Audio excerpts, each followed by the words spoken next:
Hello students, this is Mrs. K. So we've been learning about inferring. Inferring is such an important skill, isn't it? Because it means that when we read something, we're able to get quite a lot of understanding from it.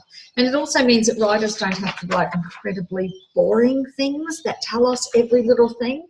They know that we're going to use our brains, our experience and our skills to interpret what they've said so that they can keep on going and tell us some more information instead of explaining every little thing. It's so boring if they did that.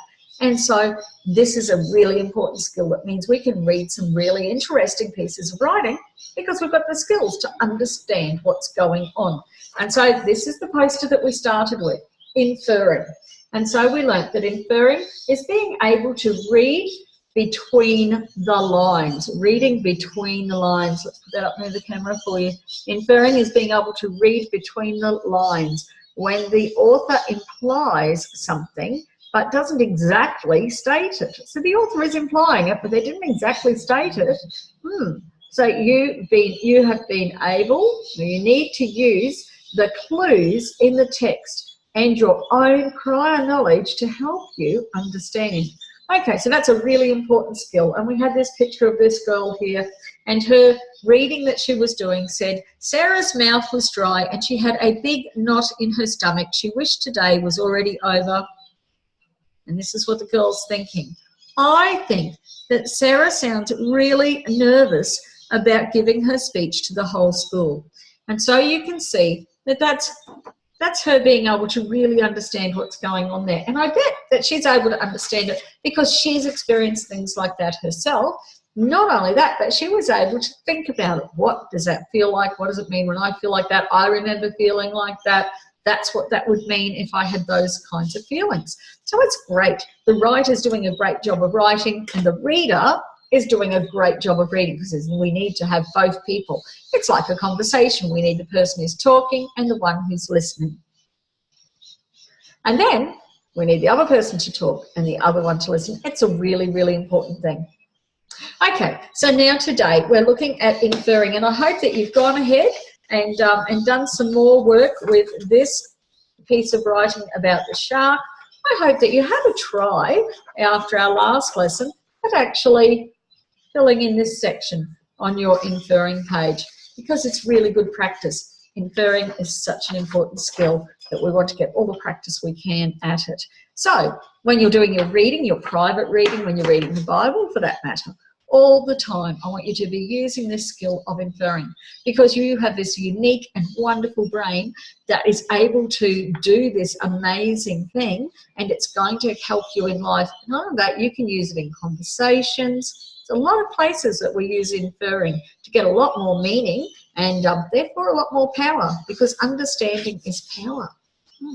Okay, so this is the one that we're working on today. Let's have a look. Today we're working on this page here. This is called, can you see that? Inference Detectives Looking for Clues. Inference Detectives Looking for Clues. So this is the page I want you to work on today. Always write your name at the top of all these pages. Make sure you've done it all week, please, and the date as well, so that when I'm marking your work, I always know whose work it is and I can always get it back to you. Okay, let's read what it says. Read the excerpts. So an excerpt is just a piece of part of a piece of writing, just a part of it. Read the excerpts and write your inferences in the boxes below. Think aloud. Think about who the character must be, old, young, sporty, brainy, what kind of person the character is, kind, thoughtful, selfish, etc. How the character is feeling at that moment, how they're feeling, and where and when this action is taking place. So I think this is a terrific activity that we're doing this lesson, thinking about what's happening with a character. That's really, really a helpful thing to do. Okay. Alrighty. Just making sure I've got all my pages here that I need for this. Okay, we're all good to go. So this is what we're going to be doing. We're going to think about the character. We're going to think what life is like for them. Okay. Alrighty, first of all, Reagan's heart began to race. Reading number 1 now. So right up here. just here on the page. Reagan's heart began to race. He could feel it pounding in his chest. His mouth was dry and his breathing shallow. How was he even going to be able to speak, he wondered. All Regan could see was a blur of faces. His mother would be sitting there, back upright and still as a statue, waiting. No doubt she would have pushed her way to a seat somewhere in the front row. And now we have Regan Sharp, announced his teacher. So, who would the character be? Who do you think Regan is? Do you think that Regan is young or old, sporty, brainy? Anything you can tell me about this character? Who's this main character? The name is... I want you to write that down in the box. Write down what you think the character's name might be. That's right, the character would be Regan. Okay, do you think Regan is old or young? I think Regan would be young because Regan's mum has come to see Regan at school. So that means Regan must be pretty young. Okay. Is Regan male or female, do you think? Must be male because it's always saying he this and he that. It talks about she, no doubt she would have done something. That's when it's talking about the mother. But when it's talking about Regan, it uses he. The pronoun he means we're talking about a male. So it must be a boy at school, right? Okay, so you could write that in. Now let me have a look and see what kind of person this character is. Do you think this person is kind or thoughtful, nasty, selfish? Do you think maybe the person is a bit timid? I think this person is a little bit timid or a little bit intimidated, a little bit timid about this thing that they have to do. How is the character feeling at that moment and why? How do you think Regan is feeling? You can write that into the box there. Regan is feeling excited, joyous, a bit scared. I think a bit scared. I think Regan is feeling scared and maybe a bit excited that his mum would be there. Do you think maybe Regan's a bit excited that his mum's going to see him? I think mostly scared though. So I hope you've written something like that in. And then the next one, where and when this action is taking place. So where is it happening? Where is it happening? At school. And when is it happening? I mean, it could be not at school. It does say his teacher, but it's possible it could be his speech teacher. He might go to, like some people go to piano lessons, some people go to speech lessons where they learn how to give performances and how to speak clearly and present things well. So it could be a speech teacher. Okay, so he's possibly, I would say probably at school, but possibly a speech performance. You could say that if you wanted to. And when is this action taking place? I would say at a school event or at a speech night, something like that. Okay, that's up to you because we're all going to infer something slightly different. And what happens is, so you've written some things down there. If you kept on reading the rest of this piece of writing, you might come to something that makes you rethink one of the things that you had decided. You had thought, maybe you had thought it was school, like I did, and then you get down further and you realise this was his drama teacher. Or maybe a Sunday school teacher and everybody is presenting something. Maybe everybody is going to be reading a passage out of the Bible or presenting something that they've written that they've thought about. So you might change your mind. And do you know that that is one of the best indications that you are a good thinker, is the ability to rethink and to change your mind about something. So you make up your best idea, you come to the best conclusion you can with the information you have now, but when you get a bit more information, then you change your mind just a little in that area, and then you get some more information, and sometimes it changes what you think and sometimes it just fills it out a bit more and it's a bit more detailed. So that's all good. Good on you for having a go. Okay, let's try another one now. We're going to use those same questions at the top of the page again. But this time, so these are the questions at the top of the page. Who and what and how and where and when. See those questions? Who, what, how, where, when. Okay, but this time we're going to be reading this passage here, number 2, and we're going to write what we think into the box. At least that's what you're going to be doing, because this is a lesson where you're doing the work and I'm just kind of helping a bit with some ideas, but you're the one doing the work and doing all of the writing. Okay, are we ready? Number 2, listening and reading along. The wind raged like an angry bull in a bad temper. Huge waves crashed mercilessly on the reef. Palm fronds thrashed about uncontrollably, and coconuts were falling like bombs to the ground. Sue looked in dismay out the window. I guess snorkeling is out of the question, her husband joked.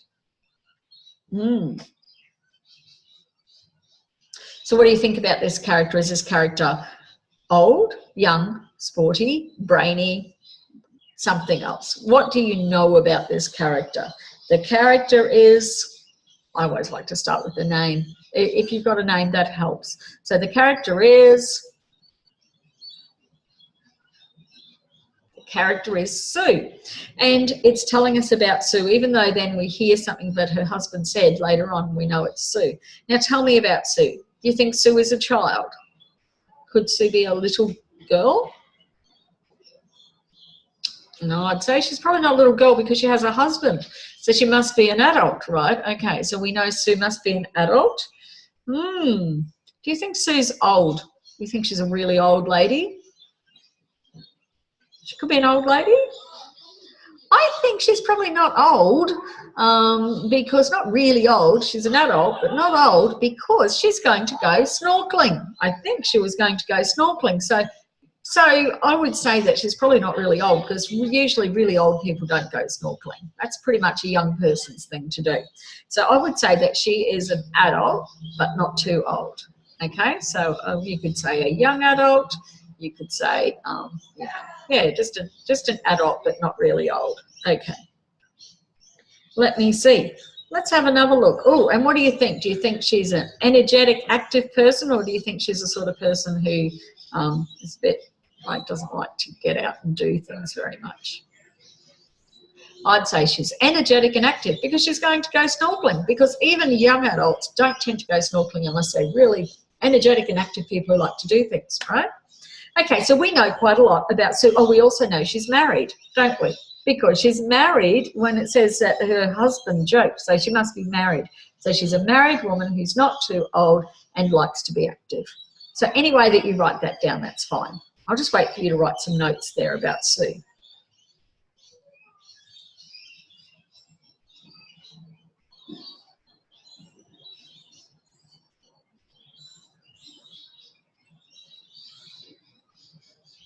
Okay, so what kind of person the character is? Do you think the person is a kind person, a thoughtful person, a nasty person, a selfish person?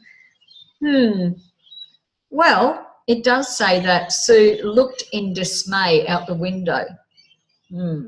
So I would say that she's she likes getting out and doing things. So maybe she's an enthusiastic person who generally would be enthusiastic about doing it, and now she's a bit So I'd say probably Sue is probably enthusiastic. Okay, let's read the next one. The next question is, how is the character feeling at that moment and why? Sue looked in dismay out the window. So how is Sue feeling? How's she feeling? Is she feeling, oh, this is great, there's a storm and now we can't go snorkeling? No, she's feeling, there's any different way. You might say it a different way. I'd probably say discouraged, disappointed.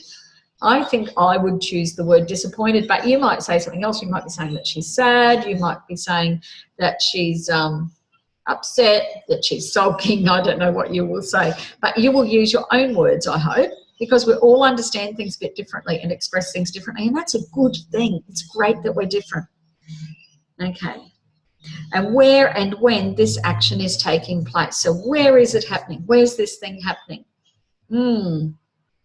Let me see. Huge waves crashed mercilessly on the reef. Palm fronds thrashed about uncontrollably. Coconuts were falling like bombs to the ground. What do you think? Where is it happening? And when is it happening? I would say it's happening at the beach or on a tropical island. So somewhere tropical, because there's coconuts, right? So somewhere tropical, and I would say when is on a holiday or maybe even a honeymoon. She's on a holiday with her husband. It might even be a honeymoon. So that's up to you. On a holiday, perhaps a honeymoon, and it's at some kind of beach. Okay, possibly, you know, at a resort or something like that, because she's inside, isn't she? She looked in dismay out the window. Because she's looking out the window, we know that she's in like her holiday apartments or something like that, perhaps at a holiday resort. Okay, so that's all of those questions answered. You can go ahead and finish doing all of the writing on that. Now, there's one more section to do, but I'm not going to help you with that one today. I think we've done enough together that you could work it out to get yourself. Here are our questions. You will, when you've finished writing this one up, you'll go down here, you will read this to yourself, read it out, think about it, even discuss it with your home tutor, have a chat, and then see what you can write in here for your answers. So remember, what we're doing here is we're looking for contextual clues. We put on our magnifying glasses and we look really close. Now we think, don't we? We read it out, we consider it, we go back and forth a bit and we understand what's happening. This is more important than reading quickly. Sometimes people get really caught up in just reading everything they can read super, super quickly. And sometimes they get a bit confused and think that that makes them a great reader. But that doesn't make you a great reader, being able to read a lot of words quickly. What makes you a good reader is really understanding and getting a lot of information, even this extra information from the things you read. Okay, thanks for coming along today. We've got just one more lesson left about inferring. I can't wait to see you for that one. Bye-bye.